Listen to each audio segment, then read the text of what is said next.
With 40 years in the landscaping industry, what are the biggest HR challenges that you've faced, and how have they evolved over time? HR challenges. So I think I would start with settling for mediocrity. So in my experience, I've never regretted getting rid of somebody earlier. And if somebody just doesn't cut it, you end up just paying for it over and over and over again. So the biggest HR challenge is actually sometimes settling with employees that are suboptimal and then not changing that circumstance. So when we started to become hard on process and soft on people and just making sure we don't end up with mediocre people, we ended up doing way better. And sometimes it was a lot more work for us to pick up the slack. It was still eminently worth it every time. In 40 years, I can't look back and say, geez, I wish I would have kept that person longer, ever. So it's pretty simple. Just make sure that you have A players on your team. Yeah, pretty much. And, I guess you got to find them, you got to recruit them, you got to keep them. So that's a whole other part of the game. However, it's exhausting to build a business with B players. And how does this advice carry over to your consulting clients?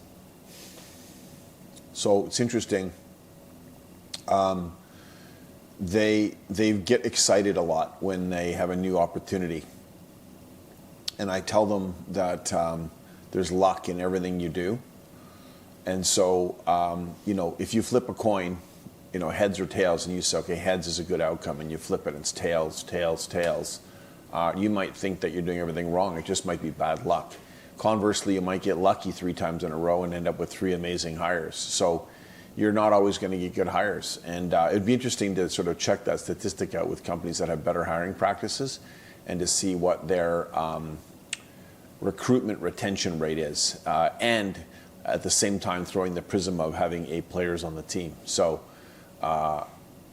it's there's a bit of luck. There's some trial and error there, and it's about persistence and continual recruiting. I guess, like I said, if you don't look for talent all the time, then you're not going to get A players. That's luck is persistence to some degree, and so the companies that recruit continually are going to win that game for sure.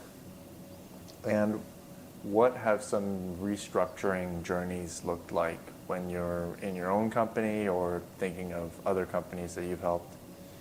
Yeah, so my first big restructuring, I'll call it an episode, was probably about 20 years ago, maybe 25 years ago, where we had prima donnas that were very talented.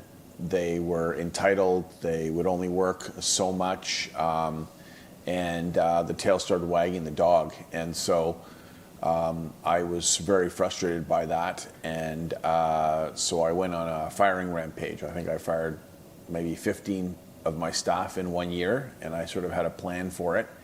And that has to happen. It's an ugly process, and you might even have to downsize if you're going to do it. It has to happen, though, because you just can't grow a healthy tree with rotten branches. I have to prune it back hard, if I could use the landscape metaphor. And do you sometimes encounter business owners that don't have the heart to fire a lot of people that they need to? Oh yeah, that's probably the it's funny. I did a seminar at CIMA, and I asked. I was talking about the balance sheet. And ironically, there is a human balance sheet, so there's assets and liabilities on the human side. There's no in between. So I asked how many people had liabilities on their human balance sheet, and I would say probably 45% of the class put up their hand that they did. And then, so the question is, are you going to do anything about it? How many people are going to actually doing about it now that I've made this, clearly obvious? And maybe 20% of that number put their hand up and were bold enough to actually make a bold move. So, nothing's going to change. It's probably the hardest part of business is people. And I can tell you, though, you can put up with slow frustration for a long time it certainly is going to be the biggest handicap to your getting better and improving your business. So it's probably a big opportunity if companies just hire A players from the get-go. It probably saves them a lot of headaches and helps them get to where they need to go faster.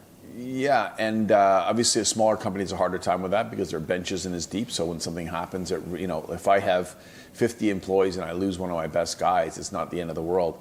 If I have 7 people and I lose my best guy, or 4 people and I lose my best guy, but the person's difficult, or all kinds of different things, then it's very difficult. And that's the dilemma. The smaller the company, the harder it is. Mm-hmm. Although having said that, I've dealt with big companies that are losing money because they've got people that are just essentially riding the food train essentially, and not doing anything to help that train move forward. So it's tough. It's by far the toughest thing that has to happen. I usually, when I do restructuring, and I haven't done one of those in a little while, did one maybe 2 years ago, where I think we let 7 or 8 people go after I was done, and they actually pay a lot of severance, which is an unusual thing, at least in the U.S. In Canada, you have to do that. And so the company actually didn't even get smaller. That was the irony of the thing, that these people were actually doing so little and so inefficient that it actually didn't make a difference. And there's a concept called addition by deletion, and so it leaves room for the other people to get better. And they pick up the slack very quickly because they couldn't stand the people that were pulling them down. So, quality people, curiosity to capacity. You can always teach experience is the magic. And, the other thing too with HR is I always say you won't know for 2 years whether somebody's awesome. You might think they're awesome the first year. It's the honeymoon period. It's 2 years that tells the tale. And you're hiring the family. So if they don't have their family in order, he or she is going to be a difficult employee. So you're hiring the family. Like at the end of the day, you want solid people with solid families, and your life is just way easier. And I think this relates nicely to our next question, which is, how do you approach hiring seasonal workers, especially in a competitive labor market like landscaping? Yeah, that's an interesting question. So seasonal workers is a stopgap measure. And the difficulty is that when this fall comes, September, October, November, you end up with a shortage of staff. And so, ideally, if we could hire, we'd want to hire. So when you say seasonal, there's like seasonal, they don't work in the winter, and then there's seasonal, as in sort of students or summer people. So, hopefully you're doing something to cover the costs of those people, or you're paying enough for the people not to actually do anything, or you're doing snow removal or renovations or some other work, especially here in the northern climates. The further south you go, like even when you get down to Pennsylvania, companies maybe take a month off in the winter, month and a half, so it's not that long. And the further north you go, it can be almost like 4 or 5 months off. So there's all kinds of interesting HR programs that you can look into, government programs to help you with that as well, in terms of keeping your labor topped up so that they don't leave you because there's not enough work. Most people want to work consistently for 11 months of the year, I would say, for sure. And it's very hard to keep staff if you don't have them employed year round. You'll have massive turnover, and that's tough to try and scale your business that way. And what do you think of like an approach where, let's say an employee works for you for 9 months, but they're on like a 12-month salary and they get their 2,000 hours in 9 months? Like, what do you think about that approach? The problem is that a lot of those people still want to work. So it's not about the money, it's about they want to work, they want to be occupied. So if they're doing nothing, they're idle, and then they find something else to do and then they don't come back. That's really what the problem is. So you have to basically figure out ways to keep them busy year-round. I don't even like the word busy. Somehow at least break even so they cover their cost. I think that's the secret. So if you're a business and you're working 8 months of the year, and for 4 months of the year, if you can at least not lose money or lose less money, at Oriel, we had years where we're going into the spring, we're $400,000, $500,000 negative in terms of profit. because we're just burning money. Our overhead is eating everything up, and there's no revenue to offset it for that period of time. That's very painful. So, we have different strategies for that. We bought a house to keep guys busy, and we'll see whether the house sells or not. These are different strategies. So again, for the smaller business, it's much tougher to build an incredible team that is going to keep doing stuff. So some companies, again, renovations, those types of things, basement renovations, whatever you can do to, even if you're breaking even on your staff, you don't need to make a profit. It's just make sure you don't lose your key people. Yeah. And so this is kind of related to the next question. What strategies have you used to make sure that you retain top talent in a physically demanding field like landscaping? So what strategy have we used? Well, we pay more than everybody else. So, no one steals our staff. That's rule number one. No one steals our staff. We have work that is very fulfilling. So the work that we do are nice projects. They're not unsatisfying projects. So I think there's some pride in the workmanship. And then we try and build teams where everybody gets along.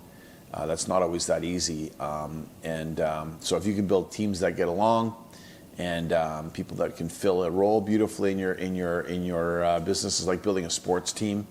Really, that's what we're doing. We're building a sports team, and we're trying to figure out how to get all the players to play the right way together. Yeah, so it's way more than just salary. It's actually like culture and brand that really makes people loyal. Yeah. So I work for this company. There's some pride there. I look at that project that I did or we did. I prefer the word we. That pride is huge, right? So what are you doing to engage your employees? I think is a big part of it. Having great equipment. So, you're not sending them out with suboptimal equipment to do work or suffering doing hand work when they could use machines to do the work. Those are all big pluses. Okay, so you've found that machines are actually a helpful retention strategy for key staff. Yeah, so whether it's a vacuum to lift pavers, whether it's an excavator with a rotating thumb, whether it's a machine that can lift a lot so you don't have to hand bomb, those things all make a big difference. And ironically, the cost of equipment is incredibly low when you actually do the math. And do most landscapers struggle with doing the math properly to understand that? Yeah, they're typically under-equipped, or they have a whole bunch of old crap, essentially, which doesn't help their HR situation. So, the most companies that I coach, we're focusing on having the least people and the most equipment, for sure, the best equipment. And how do you make the calculations properly? Like, where do you even start for that? So what's hilarious, if you look at your financials, you'll see that most companies are spending less than 15% of their total revenue. So for every dollar, 15 cents is going to equipment. That means fuel, depreciation, insurance, licensing. And so it's actually a very low cost compared to labor. And the difference is that you see this money coming out of your bank account. I got to make a payment. Well, you're doing the same thing with your employees. So really, it's about doing some math to show that it's actually going to make you more money on a budget. And then the other part of it also is to recognize that if something bad happened, you can sell that a piece of equipment pretty easily.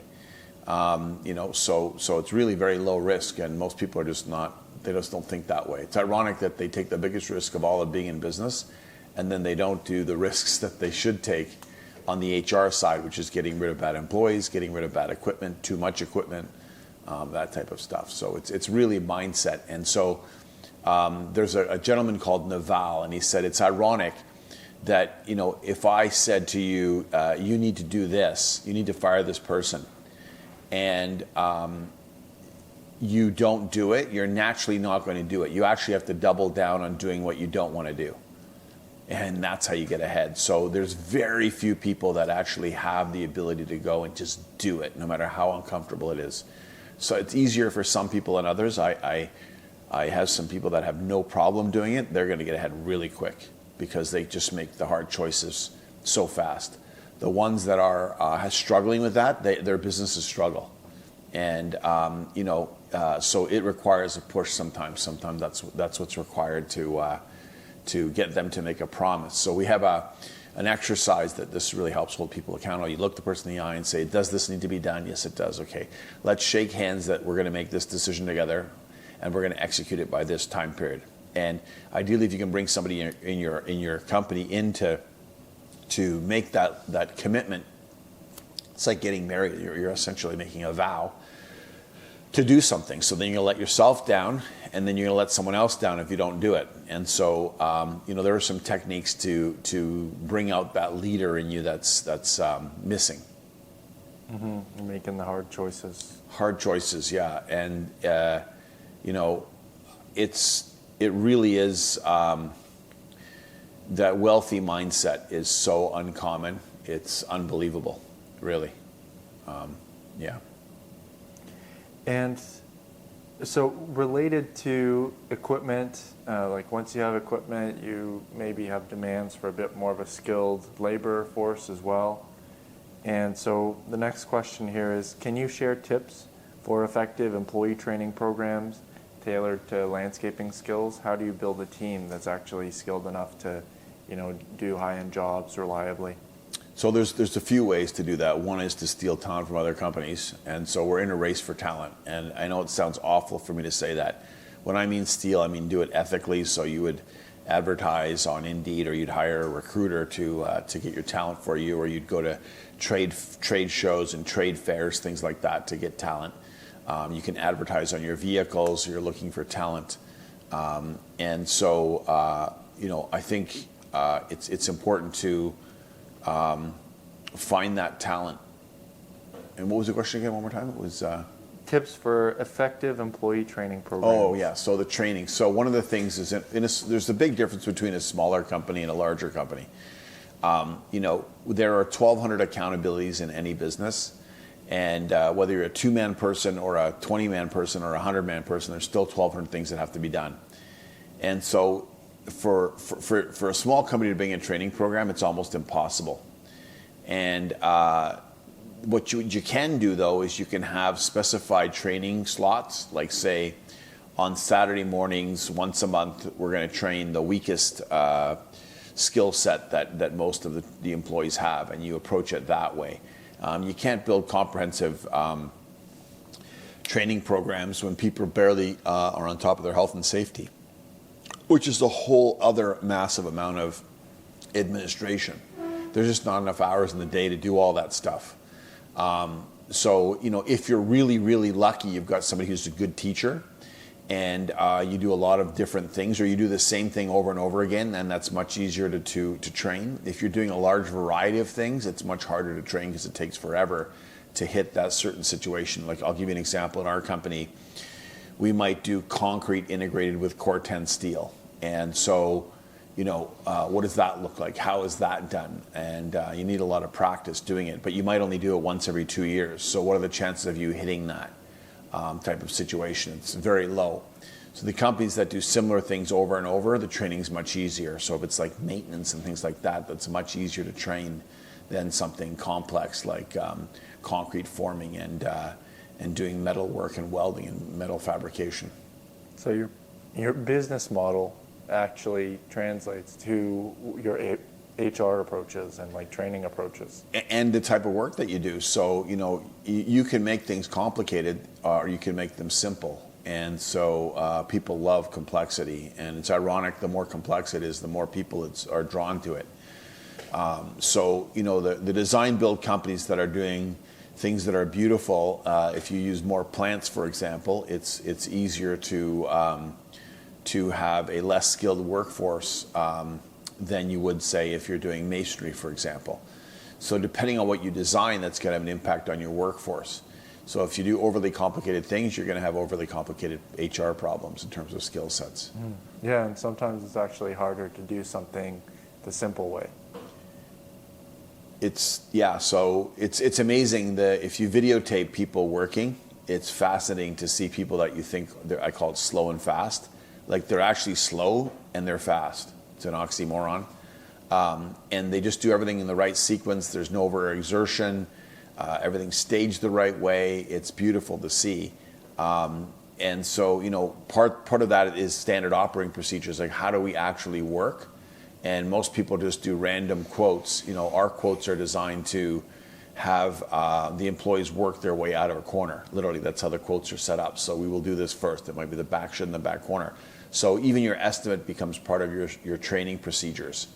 And exactly what steps are done as part of that workflow is also written down. Now, again, most people don't read what's written down, so that's another issue altogether. So, it all comes down to teacher. Who's a great teacher in your company, and who wants to teach, and who has the patience to teach? Most teachers aren't great. So if you look back at HR and you look back at your school, most people didn't have great teachers. Well, surprise, surprise, in your own company, it's the same thing. So at the end of the day, you got to get the best talent you possibly can afford, and that's probably the cheapest way to go. Yeah, and they become the teachers for the rest of the team. Correct. Yeah. And the next question here is just to ask you a bit more about safety.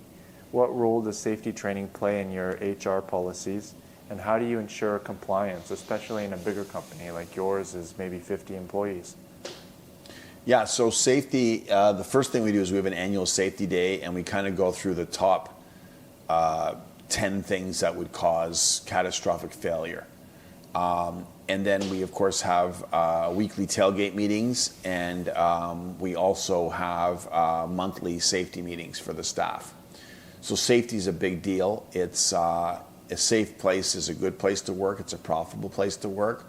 If you have people that don't care about safety, then you have a very poor culture, and you have very poor leadership. So it is hard to get people to follow proper safety procedures.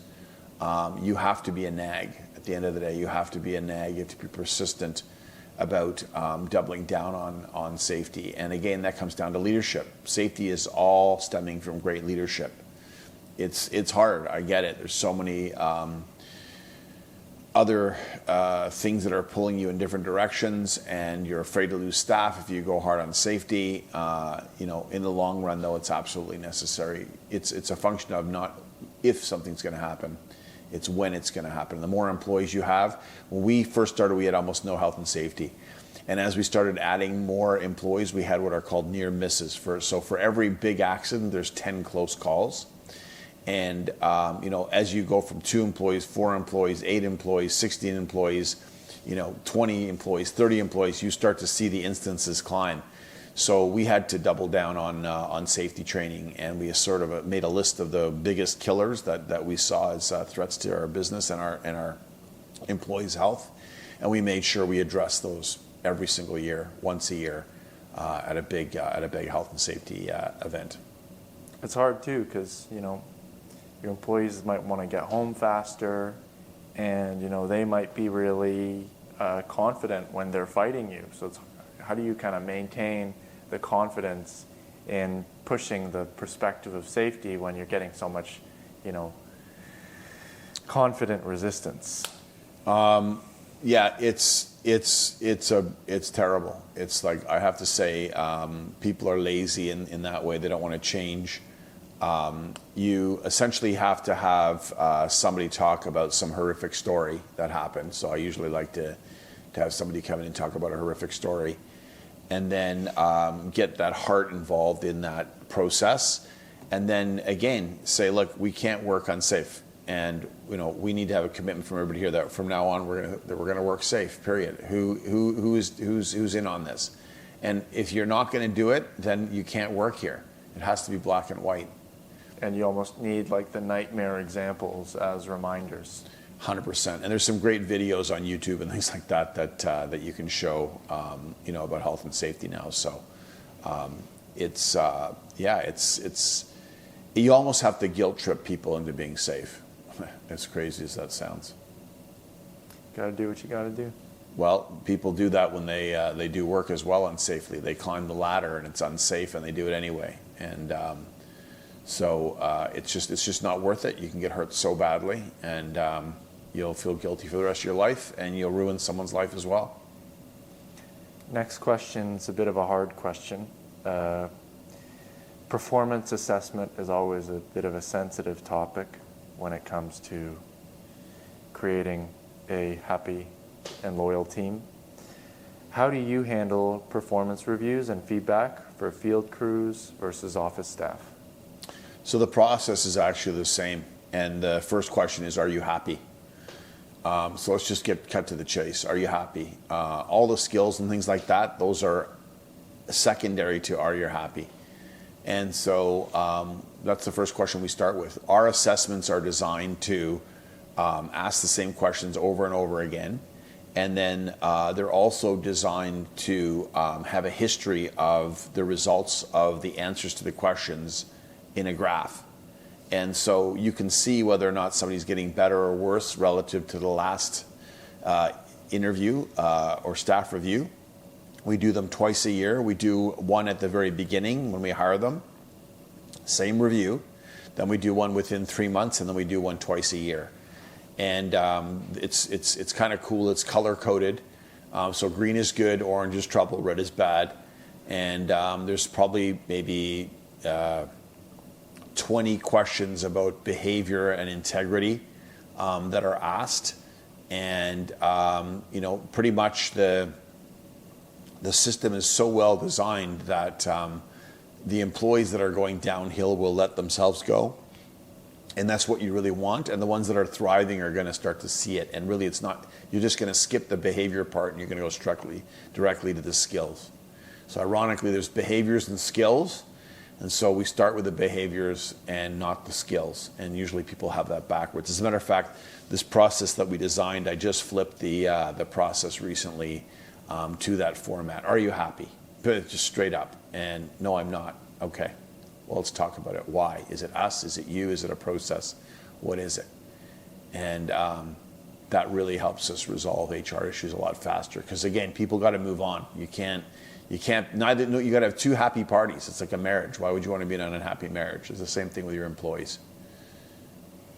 And have you found, once you started improving your performance assessments and HR processes, have you found that to help with salary negotiations? Oh, absolutely. So you've got this thing, they know their reviews aren't great. They can't get greedy with what they're demanding.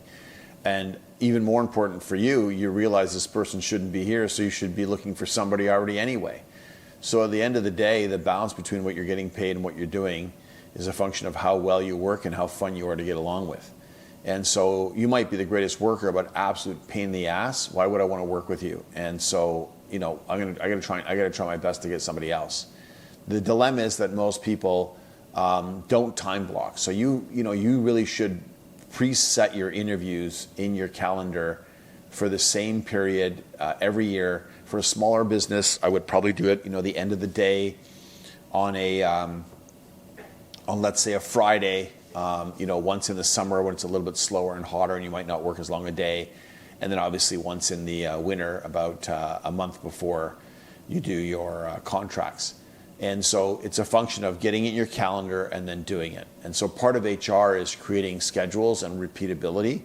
And it's most people don't have the time to set it up. So one of the things that we do help people is set up their calendars and start time blocking these things so that they're not running off doing something else when they really should be dotting some I's and crossing some T's. So HR is the hardest part of the business, honestly. It really is. Everything else is easy relative to HR. And the next question might be a bit exciting for you. How has technology impacted HR in your landscaping business? So that's a great question. So, we use a product called Site Docs where people can ask for time off. They can record their daily progress reports. They can do their vehicle inspections. Everything's one-stop shopping on an app in a phone. It's all little tabs that you press. So it makes the administration of HR. So there's the HR part of it, and then there's the actual administration of the HR. So the HR is way easier to do. There's timekeeping apps now so that you can do your payroll more easily. So all those things just reduce the administrative burden on the business, so that HR administrative burden. And what about like file storage and SharePoint? What can you say about that and its role in HR? Yeah, so we set up a perfect workflow of how HR works. And so every single step in the process, from recruitment to retirement is all sequenced. And we already have all the files and folders in the right places. So when someone gets hired, we just scan their driver's license and pop it into the employee folder. Same thing with their resume and all that stuff. It's all beautiful. So there's no paperwork anymore. It's all there. It's all organized. It's fantastic. The employee assessments are in there. The employee contracts are in there. The interview questions are already in there. We even have an integrated interview questionnaire. So all the questions are the same for every single employee, except for when we get to the actual skills, whether it's the CEO of a company right down to the mason, let's say. Pretty much the behavioral questions are identical, right? And there might be a few things like, are you okay working long hours? That's the same truth for a CEO as it is a mason. Maybe the only difference is that you might have a weather question that you would skip for the CEO, but all those behavioral questions are all the same, because character. It doesn't matter what you actually do. And what are the changes that you started seeing in your company overall once you started implementing these better HR processes through technology? So less administration. So people don't have to work as long grinding doing mindless tasks. That's number one.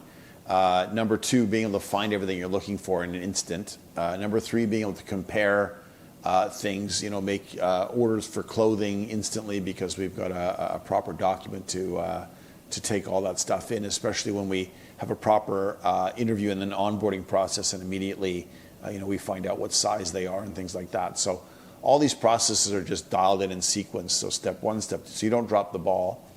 And then in terms of onboarding people, job shadowing is, there's no technology involved there, but there's no replacement for job shadowing. So you're going to go on a crew, you're going to drive the crew truck for a week first, and then get approved by the driver to make sure that you're okay to drive, and then you can start driving. So whatever the task is, we never throw people to the wolves. We actually test them first, and we find out very quickly whether they're late or not. We find out whether they're cautious or not, and so some of the hires don't make it past a week. That's for sure.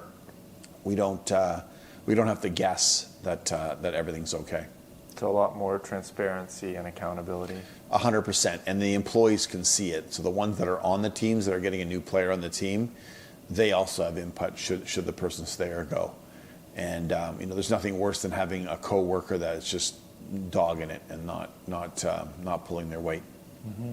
And as a last question, for anyone who is struggling with HR in their business, any contractor, what piece of advice would you give them? Ironically, it all comes down to the budget. And so you may want to not grow your business as much, square up the business, shore up the business, get some processes in place so you need less people in the administration, and be more profitable with less, and then start upgrading your staff. So it's a conscious process, get better first before you get bigger. I think that's the magic. Mm-hmm. Yeah, building an A-team. Building an A-team, one player at a time, and trading out the weak ones. That's great. Thank you. All right. Hey, I hope you liked the video. Videos like this help entrepreneurs make those hard choices. Hopefully they're inspirational, and they'll get leaders to step up and do the right thing. Doing the right thing's tough. We're there to help you. We've been through this journey for 40 years in our own businesses, and we know what it's like. So if you need help, click the link below, and we'd love to get in touch with you.